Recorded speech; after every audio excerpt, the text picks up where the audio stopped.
com esse professor que já chegou, é o Guilherme Mello. Tudo bem, Guilherme Mello? Boa noite. Boa noite, prazer estar aqui, prazer vocês, espectadores.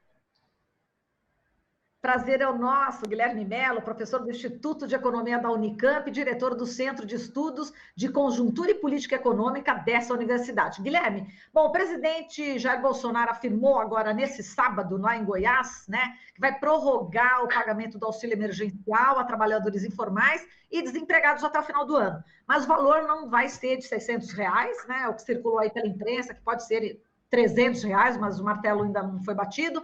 A nova proposta vai ser encaminhada na próxima terça-feira aos líderes dos partidos no Congresso. Sobre o Renda Brasil, que vai substituir o Bolsa Família, a gente viu uma cena aparente de atrito aí entre o presidente e o ministro da Economia, o Paulo Guedes, que chegou a dizer que Bolsonaro tinha dado um carrinho nele, né? Falando aí na linguagem futebolística, e disse que ainda bem que foi fora da área, senão era pênalti.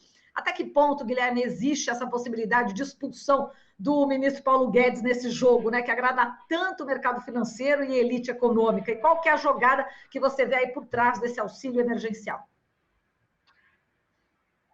Olha, a questão, talvez seja a questão mais importante do governo Bolsonaro, né? Nós temos uma situação em que uma parte relevante dos brasileiros, devido ao auxílio emergencial, passou a ter uma renda maior no pós-pandemia do que no pré-pandemia. Vocês lembraram muito bem, o valor do auxílio foi, na verdade, uma conquista da oposição, não foi uma conquista do governo. O governo não queria pagar esse valor, mas aceitou pagar depois de muita negociação, e isso tem um impacto, porque, veja, como isso influi na vida das pessoas. A renda das pessoas aumentou com a pandemia, o que parece um contrassenso, mas também isso demonstra o nível baixo de renda da população brasileira, né? De rendas do trabalho, um nível muito baixo, o que mostra também a fraqueza que a economia vinha. O Paulo Guedes falava que ela estava decolando, mas a verdade é que a economia vinha em uma grande depressão desde 2015. Né? Agora, o que fazer diante da inevitável transformação do auxílio emergencial? Quer dizer, ele não será mais no valor de R$600, até porque o orçamento de guerra termina no final do ano. Né?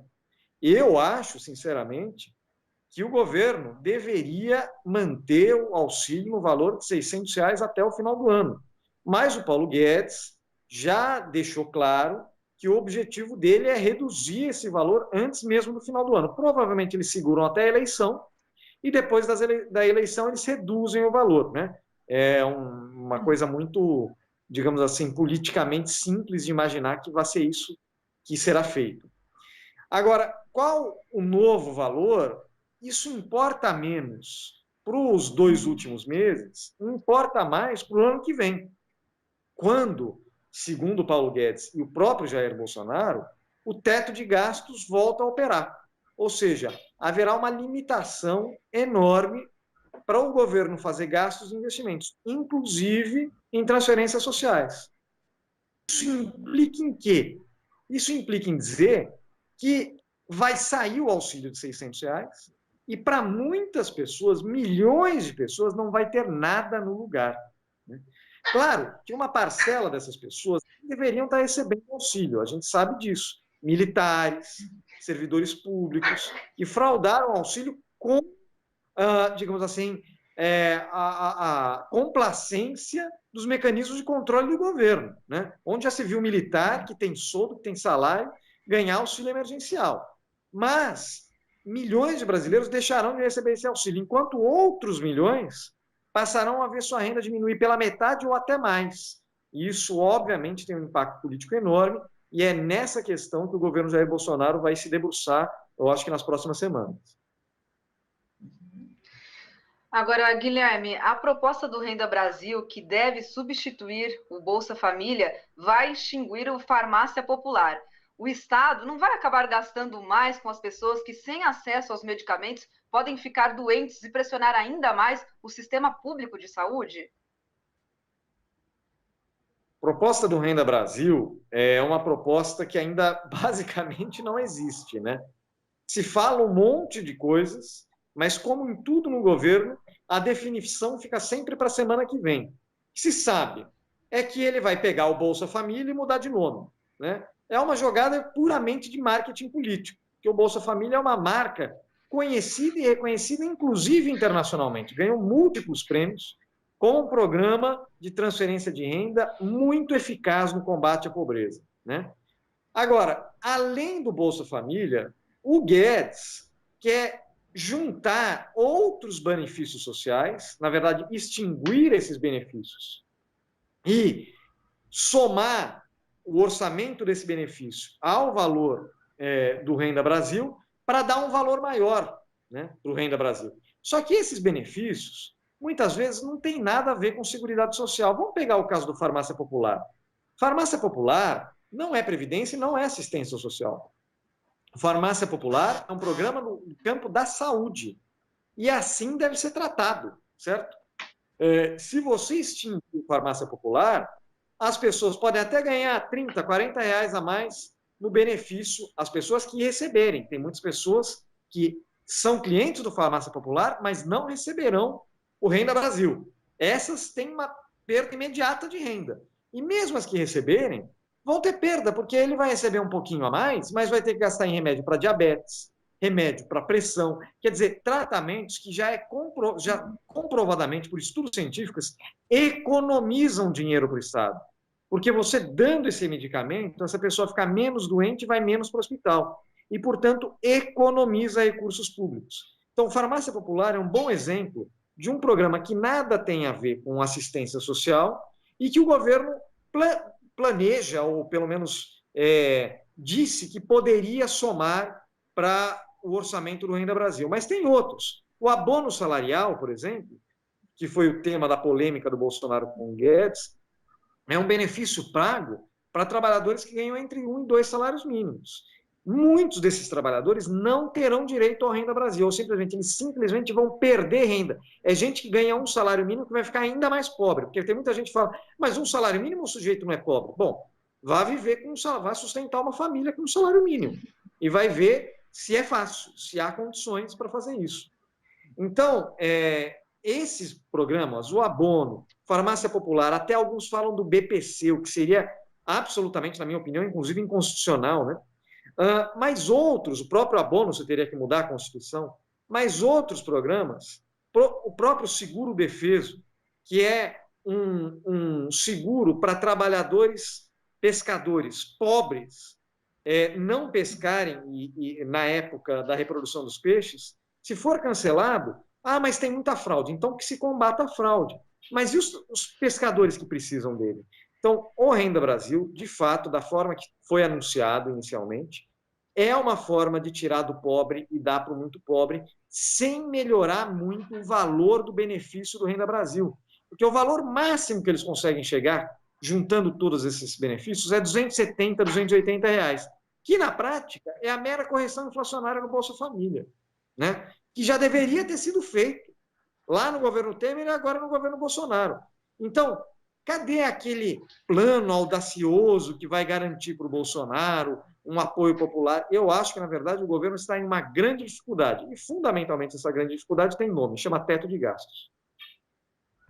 Muito bem. Vamos aprofundar essa questão do teto de gastos. Estava te ouvindo, inclusive, essa semana, numa entrevista com o Glauco Faria, na Rádio Brasil Atual, e você chamou o teto de gastos dizendo o seguinte, que a cloroquina da economia promete curar, não cura, além de ter efeitos colaterais. Achei ótimo essa comparação. E você fez, inclusive, com essa comparação com o personagem da obra Memórias Póstumas de Brás Cubas, né? E tudo isso no meio de uma pandemia, onde o Estado aí deve justamente garantir atendimento médico à população, o que demanda mais trabalho aos servidores públicos da saúde, que terão seus salários possivelmente atingidos por esse teto. Então, quais são as contraindicações, Guilherme, do teto de gastos, já que os problemas decorrentes da pandemia devem continuar ainda no próximo ano? Olha, a principal contraindicação é o fato de que você vai ter que, já cortou e vai ter que cortar mais investimentos públicos. Então, infraestrutura, rodovias, ferrovias, portos, aeroportos, tudo que é controlado pelo setor público está caindo aos pedaços, porque o governo está impedido de fazer sua manutenção, os investimentos necessários para sua manutenção e sua melhoria, pelo teto de gastos. O teto de gastos esmagou o investimento público, essa é a realidade. Falavam, não, mas aí é só fazer outras coisas. Não fizeram e esmagou o investimento público e continuará esmagando. Aí você vai falar, mas o investimento público é necessário? É fundamental. Qual empresa vai sair de uma crise, de uma enorme recessão, investindo um monte? Sendo que as pessoas, o desemprego bate recorde, as pessoas não têm como conseguir crédito. Quer dizer, quem vai conseguir coordenar a saída, isso não é só no Brasil, é no mundo inteiro, coordenar a saída da crise é o Estado, através do gasto público e do investimento público. Mas o teto não limita só, não impede só o investimento público. Vamos pegar os gastos em saúde, também estarão limitados pelo teto. Alguém vai falar, mas no teto, o gasto em saúde só tem piso, ele não tem limite máximo. É verdade. Só que cada centavo que aumentar em saúde, eu tenho que tirar de outro lugar. Como não tem mais de onde tirar, pelo menos não sem reformas constitucionais, na prática, o gasto em saúde que deveria aumentar, não irá. E eu digo mesmo para a educação, hein? Se vocês olharem, as matrículas em educação, principalmente pré-escola, dispararam nas escolas públicas. Por quê? Porque as pessoas perderam emprego, não tem mais como pagar a escola privada, vão para a escola pública. Você vai fazer o quê? Reduzir o investimento por aluno em educação. Quer dizer, esse teto de gastos, ele é mal feito, ele é tão mal feito, Marilu, que ele já teve que ser feita uma emenda esse ano para você suspender o teto, né? O chamado orçamento de guerra. Só para você ver, a gente fez uma emenda à Constituição 2 anos atrás, 3 anos atrás. E agora está tendo que fazer remendas à Constituição para consertar os erros da emenda, né? Então, a gente fez o orçamento de guerra e agora, ano que vem, o governo Guedes propõe o chamado PEC emergencial. Eles estão em pânico, porque eles não vão conseguir cumprir o teto que eles falam que é fundamental. E aí, o que eles propõem? Cortar 25% da jornada e do salário de servidores públicos, aí inclusos médicos, enfermeiras, professores, né? Então, você já vai percebendo claramente como a proposta deles não é valorizar e qualificar os serviços que foram e serão fundamentais na pandemia. Na verdade, é reduzir, é arrochar isso aí, e isso vai ter uma contraindicação, digamos assim, não só sanitária, não só na educação no longo prazo das crianças, mas econômica. Professores ganhando menos, enfermeiras ganhando menos, médicos ganhando menos, consomem menos. E essas classes, como vários milhões de servidores públicos, vão simplesmente deixar de consumir e a economia vai ficar ainda mais fraca. Então, é a hora da gente repensar as regras fiscais do Brasil, principalmente o teto de gastos, que é mal feito, está tendo que ser remendado. E veja, mesmo que você consiga aprovar esse absurdo da PEC emergencial, fazer mais uma remenda, arrochando os trabalhadores públicos, inclusive os médicos e enfermeiros que se arriscaram agora na pandemia, mesmo que você faça isso, já tem estudos mostrando que em 2023 você vai ter que fazer um novo arroxo, um novo remendo constitucional. A Constituição, gente, não é roupa velha, esburacada, que você vai remendando simplesmente para não trocar uma regra que está mal feita lá dentro. A regra está mal feita, tem que ser trocada. Tudo bem. Agora, Guilherme, o Conselho Monetário Nacional aprovou nessa semana a transferência de 325 bilhões de reais do Banco Central para o Tesouro Nacional. Como é que você viu essa medida? Olha, na verdade, havia uma proposta anterior do deputado Paulo Teixeira, da oposição, que era que o Banco Central transferisse para o Tesouro os recursos da valorização das reservas cambiais, porque a gente tem reservas em dólar. Como o preço do dólar subiu, essas reservas estão valendo mais. E existe uma legislação que permite que esse dinheiro seja transferido para o Tesouro, né? Inclusive, a mais recente foi aprovada no governo Temer, né? Só que nós queríamos que esses recursos fossem usados para ativar o investimento público, os gastos em saúde, né? Financiar os gastos públicos no momento. O que o governo fez? Não fez isso naquele momento lá atrás, e agora transfere para simplesmente recomprar a dívida pública que ele emitiu para financiar esses gastos, né? Então, na prática, essa transferência ela serve para o Tesouro fazer o gerenciamento da sua dívida. Imagina que você deve R$1.000.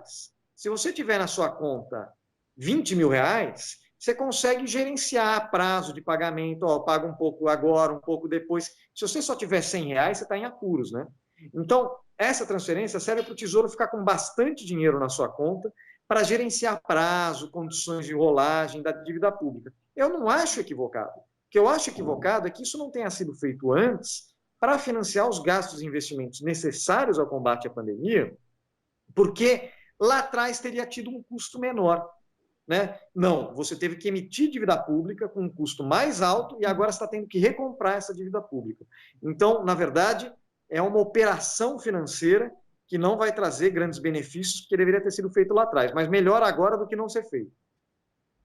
Perfeito. Guilherme, a gente viu aí que cerca de 400 economistas assinaram aí dias atrás o documento Teto de Gastos, a âncora da estagnação brasileira e da crise social, que aponta, além da extinção do teto de gastos, a necessidade também de um pacto social mais harmônico, né? Uma reforma tributária progressiva. Qual que é a chance real da gente ter essa reforma tributária com justiça social, com esse quadro político atual, Guilherme?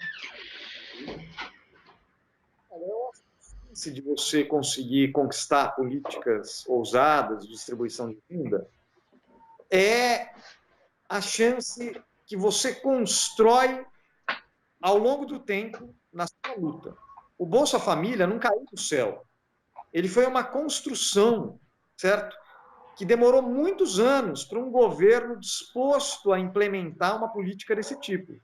Da mesma forma é a reforma tributária.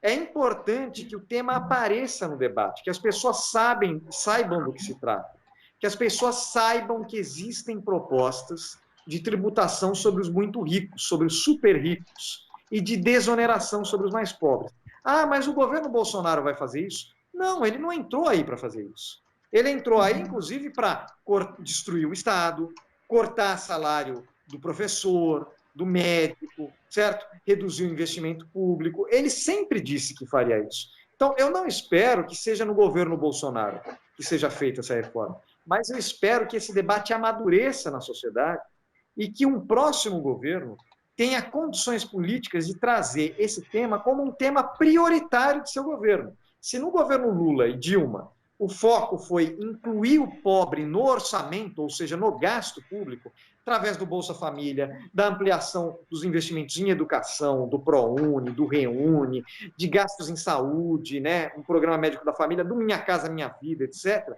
Agora é a hora da gente colocar os pobres no lugar que eles devem ter no sistema tributário e colocar, na verdade, os ricos no lugar que eles devem ter no sistema tributário. Né? Então, você colocou o pobre no orçamento e agora tem que tributar rico. E isso eu não espero que seja feito agora, mas eu espero que o debate avance e crie as condições políticas para a gente fazer essa reforma no próximo governo. Muito bem. Enquanto isso não acontece, vamos continuar debatendo, né, Guilherme? É isso aí. Muito obrigada, hein, Guilherme? A luta é todo dia para trazer as pautas e os temas que interessam a população, né? É isso mesmo. Muito obrigada pela sua participação, por compartilhar todo esse conhecimento seu. Forte abraço, Guilherme.